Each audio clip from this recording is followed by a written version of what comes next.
વડોદરામાં આજે શીખ ધર્મના 10મા ગુરુ ગોવિંદસિંહજીની જન્મ જયંતિની શ્રદ્ધા અને ઉત્સાહભેર ઉજવણી કરવામાં આવી રહી છે।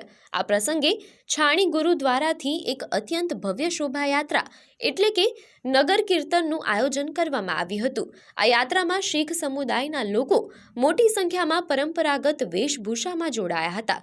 માર્ગો પર ભક્તિમય કીર્તનોએ આકર્ષણ જમાવ્યું હતું। આ શોભાયાત્રા શહેરના વિવિધ માર્ગો પર ફરી ખંડેરાવ માર્કેટ સ્થિત ગુરુદ્વારા ખાતે સંપન્ન થઈ હતી।